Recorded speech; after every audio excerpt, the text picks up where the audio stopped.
السلام عليكم. اهلا بيكم في سهل وبسيط مع ايمي. النهارده والاول مره على اليوتيوب حد هيعمل كيكه البلح المقلوبه. هتقولوا لي في كيكه البلح مقلوبه؟ هقول لكم مش في كيكه الاناناس المقلوبه. هنعمل النهارده كيكه البلح المقلوبه، جميله جدا جدا بالبلح الاسود. طبعا البلح دلوقتي موجود كتير جدا في السوق، لازم نستغله وندخله في وصفات كتير. اول وصفه هنعملها الكيكه، بجد كيكة تحفة، لازم تجربوها، وبمعلقة سمنة واحدة، ما فيهاش دهون خالص، جميلة جدا جدا وطعمها تحفة. شايفين؟ وهشة، وطعم البلح فيها مختلف وبيديها طعم جميل جدا. يلا بينا نبدأ بسم الله. عندنا للمقادير هنا عندنا كيلو بلح، شايفين البلح الأسود؟ بنقشره وبنشيل منه النوى وبنجهزه معانا. هنعمل بقى كل كمية البلح بتاعتنا اهو بعد ما قشرته، هو ده البلح الاسود اللي بقولكوا عليه. وعندي هنا سكر ومعلقتين قرفة. دول كده المقادير دي هنحطها للصينية. لسه الكيك بقى هنا عندي كوباية ونص دقيق، معلقة كبيرة بيكنج باودر، وعندي 3 بيضات عليهم رشة فانيليا، كوباية الا ربع سكر، كوباية الا ربع زبادي على لبن. بصوا هي هنا فيها ايه، علبة زبادي كبيرة، وكملت الباقي لبن. وهنا معلقة سمنة، أنا حاطة سمنة بلدي، معلقة سمنة بلدي كبيرة أنا حطاها هنا عشان كانت السمنة سايحة. وطبعا هنجيب صينية، الصينية دي مقاس 22، هندهنها، ويا ريت نحط ورق زبدة عشان لما نيجي نقلب الكيكة تطلع معانا بسهولة. أول حاجة هنجيب السكر ونبتدي نرش كده في الصينية من تحت. والسكر لازم يبقى خشن، عارفة السكر بتاع التموين، السكر الحبيبات ده، أيوة هو ده. هنحط بقى حبة سكر كده في الأرضية بتاعت الصينية عشان تديني كرملة جميلة جدا مع البلح، وطعمه هيبقى جميل. ونوزعهم كده كويس قوي لغاية لما كل القعر بتاع الصينية يبقى فيه السكر. هنبتدي بقى نمسك البلح، احنا طبعا مفصصينه وشايلين منه النوى عشان يبقى جاهز معانا ونعمله بسهولة. شايفين انا عملت حاطه المكان اللي فيه النوى من فوق والبلحة من تحت عشان لما تتقلب يبقى شكلها جميل من فوق. هنبتدي بقى نرص البلح الرصة اللي انت عايزاها وبالطريقة اللي انت حباها، بس اهم حاجة يكون المكان اللي فيه النوى هو اللي من فوق، ده اللي هيلمس الكيك. وابتدي اوزعه. عايزه اقول لكم بقى ان السكر ده لما يسيح مع طعم البلح بطعم بجد روعه، ولسه هنديله كمان رشه قرفه. ابتدي بقى اوزع البلح بتاعي وارصه، عشان كده قلت لكم لازم نقشر البلح كله ونشيل منه النوى عشان يبقى سهل علينا واحنا بنرصه في الصينيه. اوزع بقى كل البلح بتاعي وارتبه زي ما انا عايزه.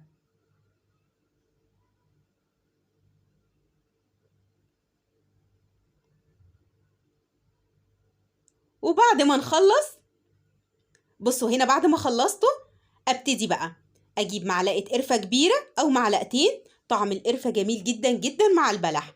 وابتدي كده باي مصفى عشان اوزع كويس القرفه، وابتدي ارش على البلح. هتقولوا لي القرفه مع البلح بجد جربوا التست ده، طعمه بجد تحفه، جميل جدا جدا. اغطي بقى كل البلح كده بمعلقه القرفه الكبيره، وكده خلاص الصينيه كده جاهزه معانا. شايفين شكلها؟ رصينا البلح حطينا السكر، وبعد كده رصينا البلح، وبعد كده اخر حاجه رشه القرفه. ولو مش حابه القرفه بلاش تحطيها. نبتدي بقى نعمل الكيك. انا قلت لكم انا حاطه هنا معلقه سمنه بلدي، وحطاها في الكوبايه المعياريه دي عشان كانت السمنه سايحه. لو السمنه جامده هتاخدي معلقه سمنه، بس معلقه محترمه كده، كبريها شويه. هنبتدي بقى نحط ال3 بيضات عليهم رشه الفانيليا، ولو مش موجود فانيليا ممكن رشه خل.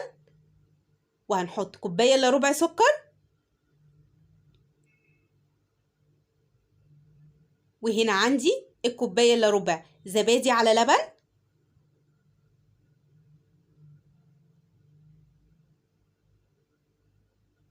الزبادي مع اللبن هيخلي الكيك بتاعي هش جدا جدا. ابتدي بقى اضرب كل المكونات دي، ممكن تعمليها في الخلاط زي ما انت حابه. اضربهم كويس لغايه لما المكونات بتاعتي كلها تمتزج مع بعض، والخليط هتلاقي برضو لونه فتح. اضرب كويس كده ضربه محترمه.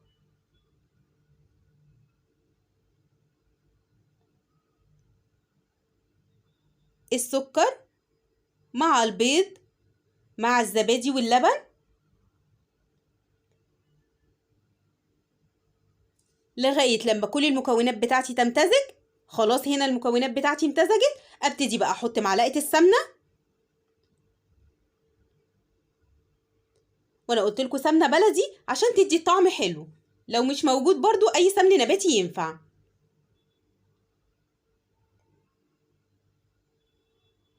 وهنا عندي الدقيق انا نخلاه وحط عليه معلقة البيكنج باودر. ابتدي بقى انزله دفعة واحدة كده واقلب شوية كده، طبعا عشان الدقيق ما ينطورش. اقلب كده كويس وابتدي برضو اديله كام ضربة بالمضرب. عايزة تحطي بقى كل المكونات في الخلاط مرة واحدة زي ما انت حابة. اقلب بقى كل المكونات واضربها كويس، وبكده الكيكة بتاعتنا تبقى جاهزة معانا، ما خدتش وقت خالص وبمكونات بسيطة جدا.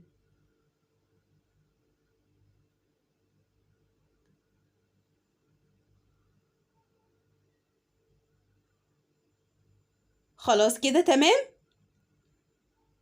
شايفين خليط الكيك؟ بصوا لونه فاتح ازاي من الزبادي واللبن. نجيب بقى الصينية بتاعت الكيك بتاعتنا،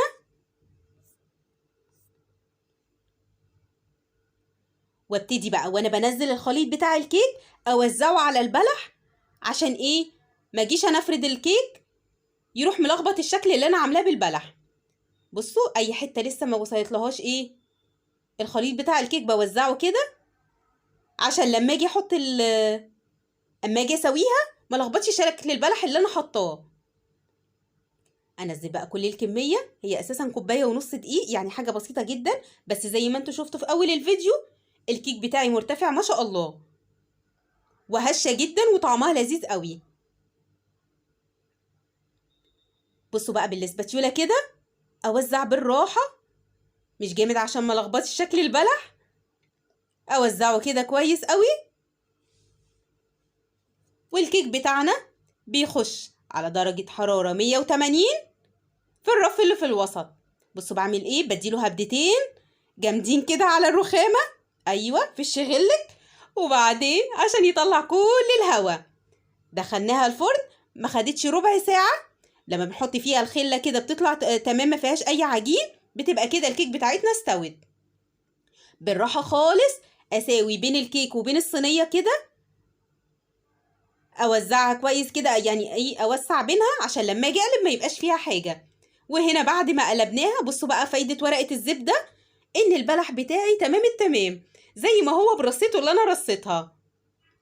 بجد كيك تحفه. بصوا كمان السكر عمل كرمله مع البلح ازاي، طعمها جميل جدا جدا، وحاجه مختلفه عن الكيكات اللي احنا متعودين عليها. اتمنى تكون الوصفه عجبتكم. ما تنسوش تشتركوا في القناه وتفعلوا زرار الجرس، ولو عجبتكم الوصفه دوسوا لايك، وعايزه رايكم في التعليقات.